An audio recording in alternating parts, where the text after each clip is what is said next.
¿Qué tal, chicos? ¿Cómo vais? Espero que estéis teniendo un día maravilloso.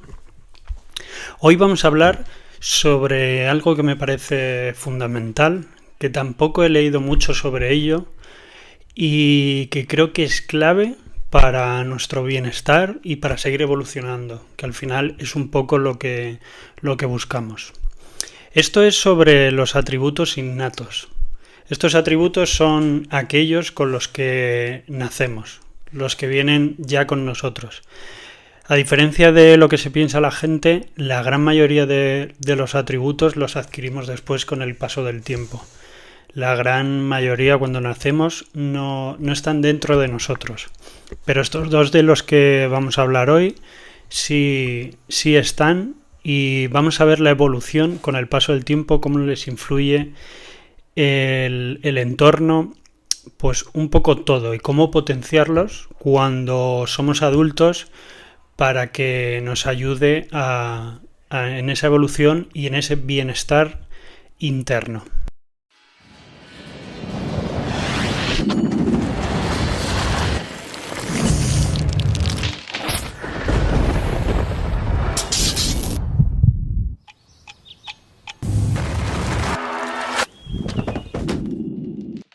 Mi nombre es José Hernández Kaizen en Instagram, por si quieres darme un follow por ahí y conectar de una forma un poco más directa que por aquí por YouTube. También voy publicando en historias y en reels contenido un poco diferente, un poco variado, más mi día a día. Uno de los atributos innatos de los que vamos a hablar hoy es el miedo, es el temor. Es algo que sí que hemos mencionado hasta ahora, la diferencia entre actuar desde el miedo y desde el amor, pero nunca hemos mencionado que desde que nacemos este atributo no está con nosotros, es un atributo que no existe. Si tú piensas en un bebé, no tiene miedo, por eso pues, los padres los primeros años básicamente lo único que hacen es vigilar que su bebé no se mate, porque no tiene miedo absolutamente de nada, no tiene ese concepto de miedo de caerse por unas escaleras, como el miedo físico, de hacer cualquier acto, de intentar decir o hacer cualquier ruido. No tiene miedo a nada de lo que dice, a nada de lo que hace, a nada de lo que ve a su alrededor. Y el segundo atributo innato es la espontaneidad. Si tú piensas en un bebé, no piensa antes de decir nada, no piensa antes de hacer nada, no piensa antes de hacer cualquier ruido, sea lo que sea, no se piensa lo que hace ni lo que dice, no piensa nada, no se juzga a sí mismo antes de hacer una acción. Así que hoy hablaremos del miedo, de cómo no tenemos al nacer y cómo va apareciendo según los años, según cuántos años vamos teniendo, y sobre la espontaneidad que se tiene cuando eres más pequeño y cómo se va perdiendo con el paso del tiempo. Como os decía, a medida que crecemos, que vamos cumpliendo años, que vamos teniendo a lo mejor más conciencia, por así decirlo, empezamos a aprender sobre nuestro entorno. Nuestro entorno empieza a condicionarnos y empieza a moldear nuestro carácter. Es algo inevitable en todos los aspectos. Habrá entornos que maximicen una parte de nosotros y que la mejoren, y en el caso de lo que estamos hablando hoy, normalmente el entorno empeora estos dos atributos innatos. Hablando del miedo, según vamos cumpliendo años, en base a nuestro entorno, nuestras experiencias, nuestras enseñanzas, igual que de nuestros padres, de nuestros amigos, de nuestros profesores, incluso de la sociedad en general, comienzan a moldear nuestro comportamiento, ¿no? Y en el caso del miedo empieza a aumentar. Con el paso de los tiempos te habrás dado cuenta que cada vez te dan miedo más cosas. Por poner un ejemplo, yo desde bien joven siempre he hecho skate, he hecho un montón de deportes, digamos, un poco extremos, por así decirlo, tanto motocross como un montón de deportes. Y cuando ya cumplí pues unos cuantos años más que cuando lo practicaba de joven, me dio por volver al skate. Me dio por volver a patinar y fui a uno de los sitios donde más iba a patinar, que casualmente es donde vivía en aquel entonces. Ahí me di cuenta, algo que se dice mucho, que es que lo que aprendes de joven, luego de mayor, te cuesta más o te da más miedo. Y ahí me di cuenta que cosas que antes ni pensaba, con 12, 13 años, pues a partir de los 20 y algo ya sí me pensaba el hacerlo, porque era más consciente de lo que me podía pasar. Me daba más miedo hacerlo, porque era consciente de, pues si me caía, me podía hacer daño en las muñecas, en los tobillos, en la cabeza, donde fuera. Me di cuenta que con el paso del tiempo, ese miedo fue aumentando. Yo solo pensaba que era como un miedo físico, antes no pensaba en ese miedo psicológico que nos condiciona a la hora de actuar muchas veces. Eso ha sido ya a raíz de empezar a leer, de despertar espiritualmente, por así decirlo. Pero sobre todo lo que más pienso es ese miedo que antes no existía, cómo va creciendo según vamos cumpliendo años, hasta que tomamos acción y dejamos de actuar desde el miedo, lógicamente. Pero en general, cuantos más años pasan, más va aumentando ese miedo. Y es que la sociedad, el entorno, todo en general está muy bien pensado para que ese miedo vaya aumentando. Y hablando de la espontaneidad, pues igual, a través de las experiencias de nuestros padres, de nuestros profesores, de todo nuestro entorno, de todas nuestras situaciones, de todo lo que hemos pasado, hace que esa espontaneidad seguramente vaya desapareciendo. Igual que el miedo va aumentando, la espontaneidad va desapareciendo, porque cada vez pensamos más lo que vamos a decir, cada vez nos importa más, que no debe ser, pero cada vez nos importa más lo que vaya a opinar la gente o lo que vaya a decir la gente en base a lo que nosotros decimos, con lo cual cada vez piensas más lo que vas a decir, cada vez piensas más lo que vas a hacer y poco a poco vas perdiendo esa espontaneidad que se tiene desde bebé y desde pequeño. No deja de ser otra cosa que buscar la aceptación social, no deja de ser el buscar el encajar en esa sociedad. Hoy en día no se ve bien a la gente que dice algo diferente, no se ve bien a la gente que hace las cosas de forma diferente. Yo recuerdo, por ejemplo, un profesor de matemáticas que yo tenía, era bastante cuadriculado a la hora de hacer los problemas y cualquier ejercicio.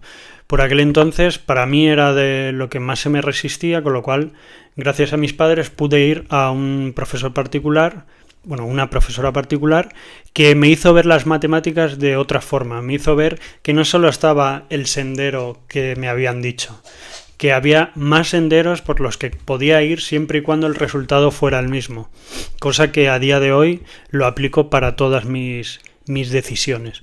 Pero en aquel entonces me enseñó que siempre hay otra forma de hacerlo, que no tengo por qué adaptarme a eso que me estaba diciendo el profesor siempre y cuando el resultado fuera correcto, que siempre podría tener esa espontaneidad, por así decirlo, y no regirme en base a lo que decía mi profesor. Cosa que, no resultó bien porque a mi profesor no le gustaba que hiciéramos las cosas de forma diferente. Es un caso pequeñito y un poco aislado, pero que se puede aplicar absolutamente a toda la sociedad. Si tú te fijas, hay muy poca gente que haga las cosas de forma diferente. Y esa gente que de verdad se atreve, pierde ese miedo por hacer las cosas diferentes, con lo cual baja su miedo y gana su espontaneidad, si le suma otras cosas como la fuerza de voluntad o el ser constante, etc., normalmente acaban triunfando. Y a lo que al principio se les llamaba locos, se les reía de ellos y absolutamente todo, luego se les alaba y se les pone como de verdad gente exitosa.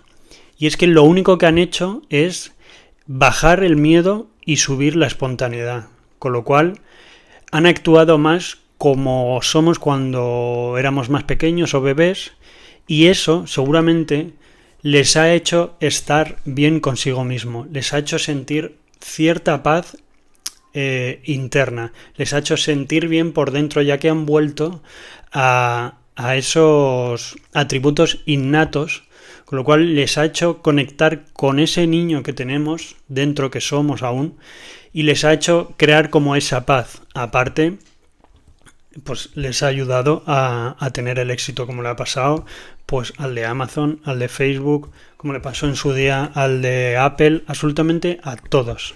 Todos han perdido el miedo, han actuado fuera del miedo y han hecho las cosas de una forma diferente. Lógicamente sin rendirse, siendo constantes y con las metas claras y todo lo que ya hemos hablado, pero realmente lo que han hecho es conectar con ese niño, han conectado con esos atributos innatos con los que nacemos, que es no sentir el miedo o no actuar desde el miedo y actuar con esa espontaneidad, que no te importe, que no te influya lo que vayan a pensar, lo que vayan a decir o cómo vaya a reaccionar la sociedad en general en base a lo que tú vayas a hacer. Con lo cual, recuperar esos atributos innatos que tenemos al nacer no es un proceso que ocurra de la noche a la mañana. Requiere paciencia, práctica, pero sobre todo hay que pensar que merece la pena. Un poco según vayamos avanzando, según lo vayamos dominando, según lo vayamos practicando, nos encontraremos que conectaremos con nosotros al tomar decisiones que no sean desde el miedo y espontáneas, sin pensar en lo que van a decir los demás. Cuando las hayamos tomado, vamos a sentir esa paz interna, vamos a sentir esa conexión con nuestro niño del pasado. Es algo que ocurre sí o sí, le ocurre a todo el mundo, aunque a lo mejor no son conscientes porque ni siquiera se dan cuenta que ya no están actuando desde el miedo y que están siendo espontáneos. Pero en mi caso, las veces que lo he hecho, que lo he sentido, así, de actuar así y sin pensar en el miedo, notas esa conexión con tu niño del pasado y sobre todo notas ese bienestar o esa paz interna. Yo en mi caso, en mi familia, siempre he sido un poco la oveja rara, la oveja negra, pues toda mi familia o casi toda se dedica a trabajos convencionales, con sus sueldos fijos, con sus contratos indefinidos, con todo lo que dicta la sociedad. Y yo salí y decidí que quería vivir del arte, quería vivir del tatuaje, como ya he explicado, y quería vivir sin todas esas comodidades que todo el mundo busca. Con lo cual siempre me he sentido no desplazado, pero el raro de la familia. Por suerte, no al principio, pero por suerte he contado con el apoyo de mis padres, sobre todo cuando era más joven, bueno, a día de hoy también, y he podido dedicarme y llegar a vivir de lo que me gustaba, pero siempre he sentido que era el rarito de la familia y no deja de ser por otra cosa que sentía más conexión con mi niño del pasado, ya que me daba igual lo que decía la sociedad, estaba escogiendo mi camino, era diferente al que se solía coger, con lo cual estaba actuando de una forma más espontánea y estaba ignorando, por aquel entonces, por puro desconocimiento, pero me salía de una forma innata el no escuchar a ese miedo, el no escuchar pues el no tener un sueldo fijo, el no tener una seguridad social, el hacerme autónomo, todo lo que eso conllevaba, pero no escuchaba al miedo y escuchaba a mi voz interior, escuchaba a ese niño que me decía que siguiera mis propios caminos, que eligiera, aunque fueran diferentes, mis propias elecciones y mi propio sendero. Así que pensar en cómo actúa un niño, que le da igual lo que decir, a quién decírselo, le da igual el qué hacer, aunque muchas veces actúan como de una forma que les da vergüenza, realmente no es vergüenza, es que ven en los adultos ese juicio de lo que están haciendo, de que es algo que no está bien visto, con lo cual notan que esas personas adultas le están juzgando y ahí es donde muestran esa vergüenza, pero realmente un niño no tiene miedo y no piensa en si estará bien, estará mal para la sociedad, si lo verán bien, si es algo raro, simplemente son espontáneos. Con lo cual, a la hora que tengas que tomar decisiones, te recomiendo que intentes conectar con tu niño interior, con tu niño del pasado, y que no te dejes llevar por el miedo y que no pierdas esa espontaneidad. Si se te ocurre un camino diferente y sientes de verdad que tienes que seguir ese camino, hazlo, sé consecuente con seguirlo porque nadie dice que sea fácil, pero si así lo sientes, hazlo. Así que intentar conectar con vuestro niño interior, con vuestro niño del pasado, y si alguno ha sentido pues un poco que siempre ha seguido caminos diferentes, podéis ir a mi Instagram, como os he dicho antes, José Hernández Kaizen, y por ahí me lo decís. Nos vemos en el próximo vídeo. Chao, chao.